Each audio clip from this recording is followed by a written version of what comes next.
새벽 우리에게 주신 하나님 말씀은 야고보서 4장 1절에서 12절까지의 말씀입니다. 야고보서 4장 1절에서 12절까지의 말씀입니다.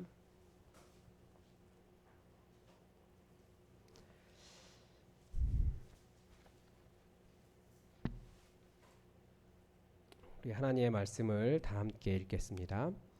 너희 중에 싸움이 어디로부터 다툼이 어디로부터 나느냐? 너희 지체 중에서 싸우는 정욕으로 나는 것이 아니냐? 너희는 욕심을 내어도 얻지 못하여 살인하며 시기하여도 능히 취하지 못함으로 다투고 싸우는도다.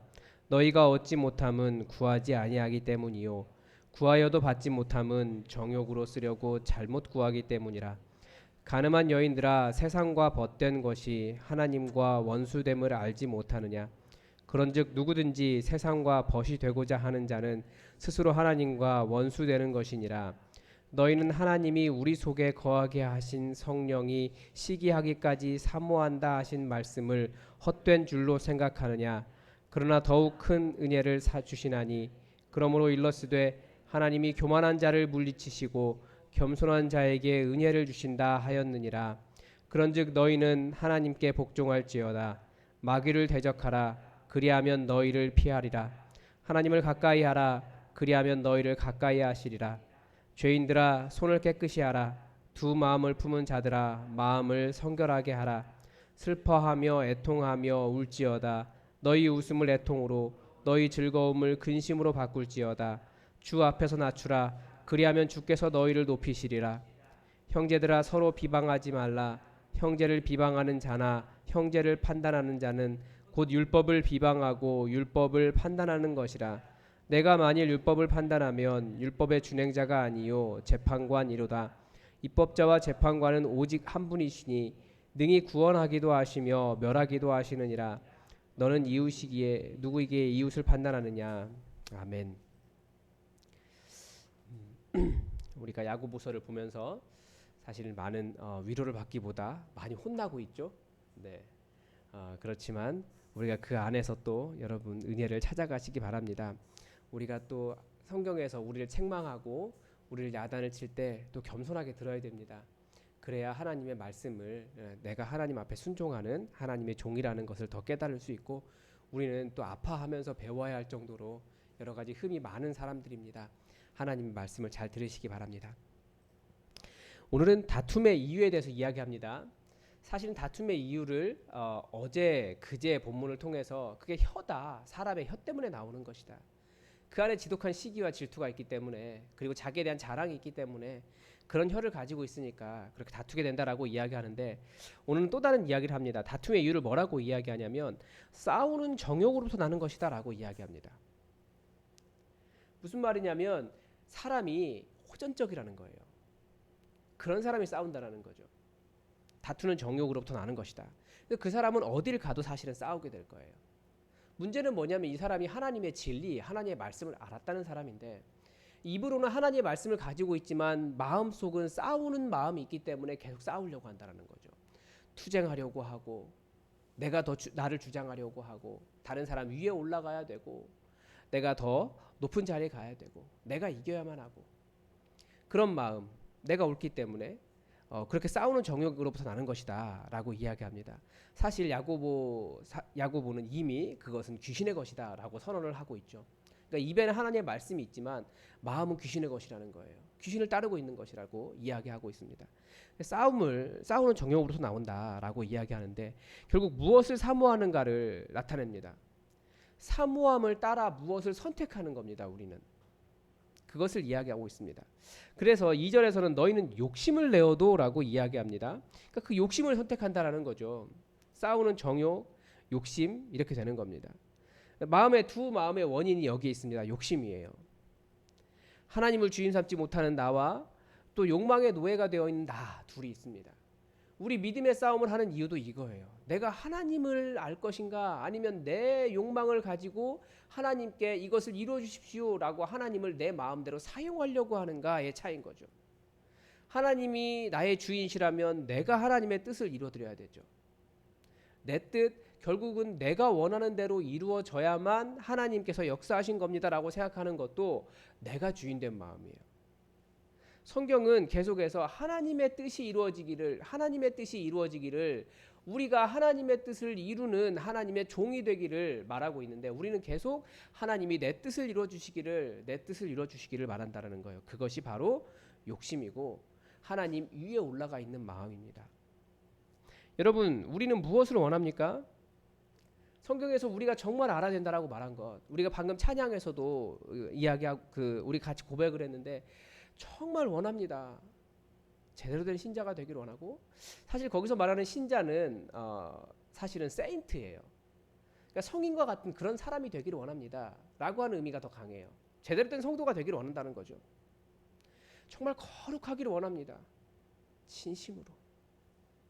그러니까 우리가 무엇을 원하는가? 예수 닮기를 원합니다. 마지막에 4절의 고백이 그거잖아. 예수 닮기를. 무슨 말이냐면, 우리가 정말 원하는 것은 내 뜻이 이루어지는 것, 그것을 뛰어넘어서 하나님을 아는 것을 원하는 사람이 그리스도인입니다. 그리고 무엇보다도 우리는 예수 그리스도를 닮아가는 사람들입니다. 근데 이렇게 말하면, 예수님 닮는 것이 우리가 정말 원하는 것이다라고 말하면 꼭 그런 얘기하는 사람들 제가 들어본 것 같아요. 아, 예수님도 욕하지 않으셨냐고. 그래서 자기 욕하는 것을 정당화하고 여기서 말하는 것처럼 이 싸우는 정욕을 정당화하는 사람이 있는데, 그거 아니에요. 예수님은 진리에 대해서 분노하신 건데 그것과 다른 거죠. 싸우는 정욕과 다릅니다. 욕심을 내신 게 아니에요. 예수님은 오히려 욕심을 낼 수 있는 모든 상황을 다 내려놓지 않으셨습니까? 그러니까 우리가 정말 무엇을 구하고 무엇을 원합니까? 하나님을 알기를, 하나님 또 예수 그리스도 닮기를. 이게 우리의 기도 제목이 되어야 됩니다. 기도라고 하는 것은 사실 단순하게 하나님께 아뢰는 것이다라고 말씀드렸습니다. 하나님 저에게 주십시오, 자녀로서, 그렇게 말하는 거지, 우리가 제가 믿습니다 한다고 되는 게 아니라는 거예요. 그냥 단순하게 하나님 저에게 주십시오, 그렇게 구하는 것인데, 그러나 우리가 무엇보다도 더욱더 구해야 될 것은, 제가 하나님 알기를 원합니다. 예수 그리스도 닮기를 원합니다. 우리가 이것을 구해야 됩니다. 또 여기서 이제 본문에서 처음부터 구하라라고 말한 것은 뭐냐면, 야고보서에서 지혜를 구하라고 했어요. 근데 그 지혜가 말씀에 대한 지혜입니다. 그러니까 말씀을 아는 사람들이 되기를 원하는데, 그 말씀을 안다라는 것이 입에만 머물러 있는 하나님이 한 분이시다라고 하는 진리만 아는 것이 아니라 그 말씀을 행함까지도 이야기하는 지혜를 이야기하고 있습니다. 그래서 구하여도 받지 못하면 정욕으로 쓰려고 잘못 구함이라, 결국 내가 원하는 것만 찾는 거예요. 두 마음을 가진 상태가 되는 거죠. 하나님을 통해서 내 정욕을 채우려고 하는가? 그런 문제입니다. 그런데 우리가 원하는 것은 하나님, 그분이시라는 거예요. 예수님 닮아가는 것. 4절에서는 갑자기 이제 가늠한 여인들에 대한 이야기가 나옵니다. 가늠한 여인들아. 그런데 사실 야고보서의 내용을 봤을 때는 어떤 성적인 문제를 발견할 수는 없습니다. 그래서 우리가 여기서 가늠한 여인들아라고 하는 비판은 무엇이라고 볼 수 있냐면, 성경에서 말하는 성격적인 가늠은 물론 이제 그 성적인 문제를 가지고 있죠. 그런데 그것보다도 세상의 성공을 위해서 하나님을 이용하고 무시하는 것을 가늠이라고 이야기합니다. 그러니까 세상과 벗된 것, 하나님과 원수됨을 알지 못하느냐, 세상에 벗든 것이. 그러니까 세상의 성공을 위해서, 본문에서 가르쳐주는, 야고보에서 가르쳐주는 세상의 성공이 무엇입니까? 금가락지 끼고 교회 안에 들어와서 높은 자리에 앉으려고 하는 것, 그것이 세상의 성공입니다. 또 그것 때문에 가난한 사람들 차별하는 것, 그것이 가늠이라고 이야기하는 거예요. 또 가늠이 무엇입니까? 하나님의 말씀은 열심히 사모해요. 내가 하나님의 말씀을 알기를 원합니다. 그러나 그 말씀대로 살지 않고 사람을 차별하거나 또 행함이 없는 것, 지식은 있지만 행함이 없는 것, 그 귀신의 것을 닮아 있는 것, 그것을 가지고 가늠이다라고 이야기합니다. 우리는 가늠의 기준을 좀 바꿔야겠죠. 물론 육적인 가늠도 가늠이에요. 그러나 하나님을 나의 이익의 도구로 사용하려고 말씀을 아는 것, 내가 어떻게든지 은혜 받은 구절, 뭐 이렇게 나에게 주시는 뭐 내가 이거 붙잡고 믿음으로 승리해야지라고 말하며 뭘 이렇게 얻으려고만 하는 것 말고, 정말 내가 하나님의 뜻을 위해서 내 것을 포기하고 어떻게 사랑할 수 있을까? 어떻게 진짜 성도가 될 수 있을까? 어떻게 거룩할 수 있을까? 어떻게 예수님 닮아갈 수 있을까? 이것을 고민하는 삶이 하나님 앞에서 바른 삶이다라는 겁니다.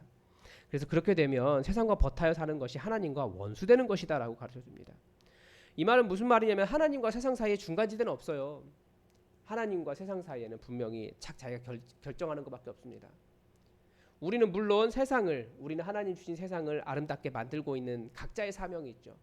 그러나 그 가운데서 하나님의 뜻을 이루기 위해서 우리는 열심히 노력해야 됩니다. 5절에서는 뭐라고 가르쳐 주냐면 너희는 하나님이 우리 속에 거하게 하신 성령이 시기하기까지 사모한다 하신 말씀을 헛된 줄로 생각하느냐. 이제 말을 어렵게 써놨는데 이게 무슨 말이냐면 하나님은 질투하신 하나님이시다 이 말입니다. 우리 다 알잖아요. 하나님은 질투하신 하나님이에요. 우리가 하나님의 이름을 이용해서 나의 욕구를 채우려고만 하고 하나님의 뜻을 이루려고 하는 마음을 온전히 갖지 못하고 그렇게 살지 않으면 그 질투하신 하나님 우리가 알지 않느냐. 그걸 우상숭배인데 하나님께서 가만히 계시겠느냐. 그걸 헛된 줄로 생각하지 말라라고 경고를 주고 있고요. 그러나 그러니까 그 말은 무슨 말입니까? 우리가 세상에서 사실 이게 갖고 싶어요. 그런데 우리는 말씀 때문에 이것을 포기해야 될 때가 있어요. 그런데 하나님은 어떻게 하신다고 가르쳐주고 있습니까? 그러나 더욱 큰 은혜를 주신다. 더욱 큰 은혜를 주신다. 그러니까 내려놓으라는 거예요. 그런데 자꾸 우리가 은혜를 뭐라고 생각합니까? 금가락지 아니면 교회 와서 높은 자리에 앉는 것 이런 식으로 생각하기 때문에 하나님께 주신 큰 은혜, 그 아들 하나밖에 없는 아들을 주신 그 구원의 은혜, 예수님을 닮아갈 수 있도록 성령님께서 우리를 인도하시는 그 은혜, 우리가 그걸 정말 큰 은혜라고 생각하지 못하는 것 같습니다. 우리는 너무나 큰 은혜를 받은 사람들이에요. 이미 너무나 큰 은혜를 받았어요. 그런데도 우리는 사도 바울은 예수 그리스도를 아는 그 지식이 너무나 고상하기 때문에 모든 것을 다 배설물처럼 버려버린 그것을 붙잡으려고 그게 큰 은혜라고 우리는 이야기하는데 아니라는 거죠. 진짜 은혜는 이미 하나님 안에 있습니다. 하나님 그분을 알 수 있고 우리가 예수 그리스도 안에 살아가고 있다는 것 자체가 이미 우리가 너무나 큰 은혜를 받은 거예요. 그래서 우리가 그것을 좀 내려놔야 될 필요가 있습니다. 우리가 가진 욕심을. 그래서 하나님의 은혜를 받고자 한다면 어떻게 하라고요? 하나님은 교만한 자를 물리치신답니다. 이 말은 무슨 말이냐면 하나님께서 교만한 자와 싸우신다는 뜻이에요. 교만한 자가 승리하는 것처럼 보이시죠?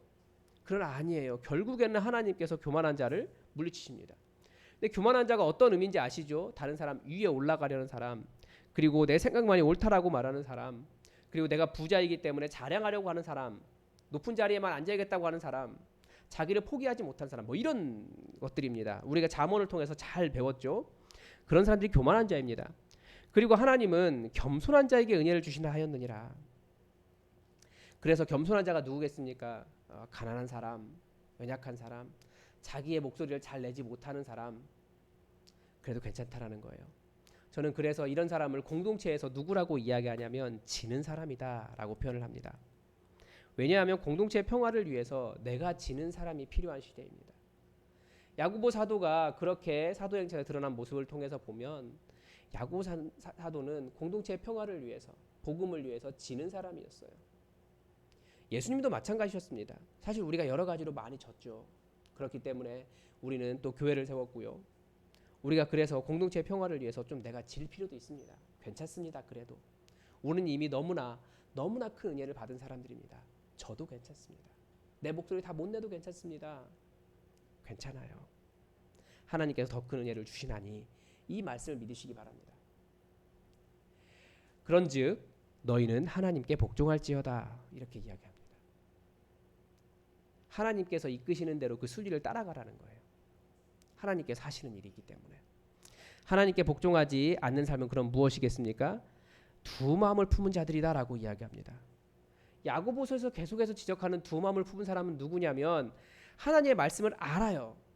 그러나 순종하는 행함이 없는 사람이 하나님의 두 마음을 품은 자들입니다. 어떻게 표현하고 있냐면 하나님이 한 분이신 것을 믿는다. 네가 잘하였도다. 사탄도 두려워 떠느니라.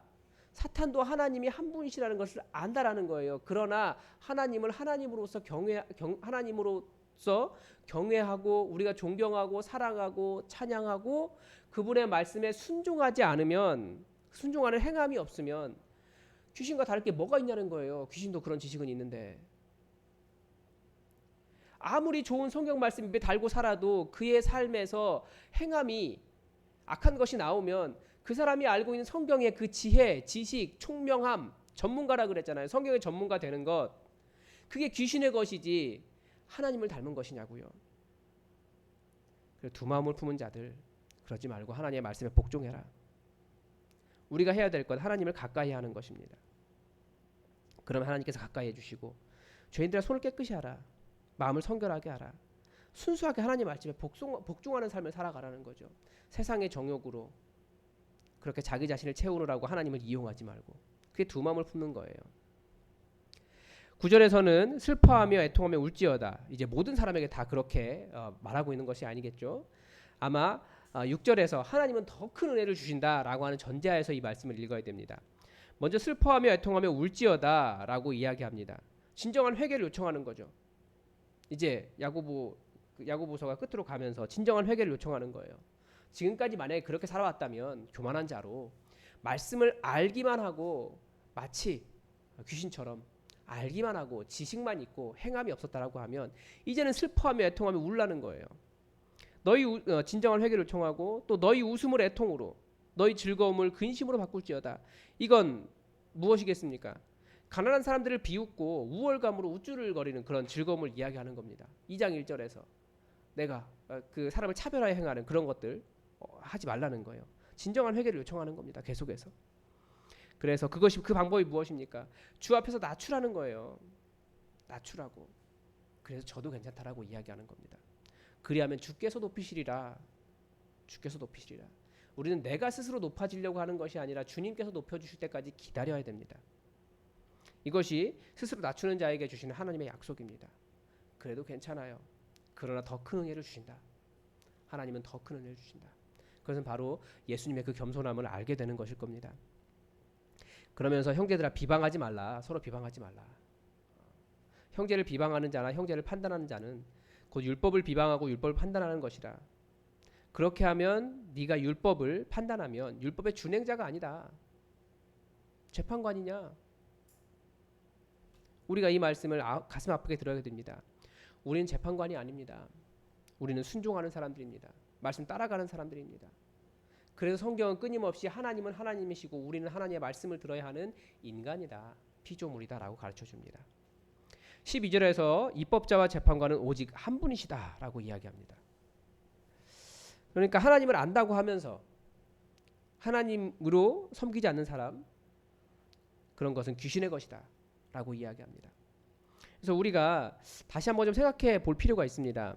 우리 구원관을 제가 계속해서 우리의 그 구원파식의 구원관을 계속해서 문제 삼는 이유가 여기에 있습니다. 여러분 믿기 때문에 구원받으셨습니까? 맞는 말입니다. 우리는 믿기 때문에 구원받았습니다. 그러나 한 가지 빼먹은 것이 있어요. 은혜에 의하여 믿음으로 말미암아라고 되어 있습니다. 우리는 믿음만을 강조했어요. 믿음만을 강조했기 때문에 내가 믿기 때문에 구원받는다라고 생각을 합니다. 그런데 하나님의 은혜에 의하여 믿음으로 말미암아 구원받는다라고 이야기하고 있습니다. 이것은 무슨 말이냐면 은혜라고 하는 것은 무엇입니까? 누가 이런 표현을 했더라고요. 사람이 물에 빠져 죽어가고 있습니다. 물에 빠져져 있습니다. 그러면 그 사람을 건져내는 방법 어떻게 할 수 있습니까? 누군가가 그 사람에게 밧줄을 던져주는 겁니다. 이게 은혜입니다. 그리고 그 밧줄을 붙잡는 것이 믿음입니다. 그러니까 우리가 구원받은 것은 하나님께서 먼저 그 밧줄을 던져주신 그 은혜가 없다면 우리는 아무리 그 밧줄이 없는데 믿음으로 뭘 붙잡겠습니까? 빠져 죽어가고 있는데. 그러니까 이건 누가 주체? 은혜는 하나님으로부터 하나님께서 하신 거고 믿음은 내가 하는 겁니다. 그러니까 내가 믿기 때문에 구원받았다라고 말하게 되면 입법자와 재판관이라는 거예요. 성경은 입법자와 재판관은 오직 한 분이시다라고 이야기합니다. 그래서 우리가 하나님께서 먼저 하신 이 은혜를 붙잡고 구원받는 사람들이지 이 은혜를 잊어버린 상태에서 내가 붙잡았기 때문에 자꾸 나만을 강조하면 내가 입법자 돼요. 내가 잘못하고도 나는 믿는 사람이야 구원받았어라고 착각한다라는 거예요. 그래서 야고보 사도가 이야기한 것이 그겁니다. 믿음으로만 되는 것은 아니다. 온전하지 않다는 거예요. 틀린 말은 아니지만 앞에 이 말을 빼먹으면 안 돼요. 은혜에 의하여. 그래서 모든 입법자와 재판관의 그 근원이신 분은 하나님이세요. 우리가 살 수 있도록 십자가의 길을 예비하신 그 구원의 길을 예비하신 분도 하나님이세요. 그래서 우리는 하나님의 은혜를 붙잡은 사람들이지 내가 믿고자 하는 것을 굳게 붙잡고 내가 무엇을 했기 때문에 괜찮다라고 생각하기 시작하면 나는 내가 입법자고 내가 재판관이 되고 내가 하나님 되는 거예요. 그래서 우리가 구원관을 잘 다시 한번 돌아보면서 믿음만 붙잡고 내가 성공할 수 있다. 자꾸 나를 강조하면 내가 입법자와 재판관이 될 수 있습니다. 그러면 결국 교만하게 되는 겁니다. 두 마음을 품게 되는 거예요. 우리 겸손하게, 우리는 하나님을 따르는 사람들입니다. 겸손하게 내가 지고 포기하고 내려놓더라도 더 큰 은혜를 주시나니 하나님 그분을 알게 하시고 예수님 닮게 하시고 정말 진심으로 그 은혜를 사모하는 여러분이 되시기 바랍니다. 우리 또 여러분 은혜를 가지고 하나님 분명히 여러분 사랑하십니다. 너무나 사랑하십니다. 여러분 그 사랑 잊지 말고 오늘 말씀에서 주신 도전을 가지고 성령님께서 하시는 음성을 들으시기 바랍니다. 그리고 여러분의 삶에 구체적으로 그 하나님이 나타나도록 여러분 기도하시기 바랍니다. 행함이 있도록 기도하시기 바랍니다. 기도하겠습니다.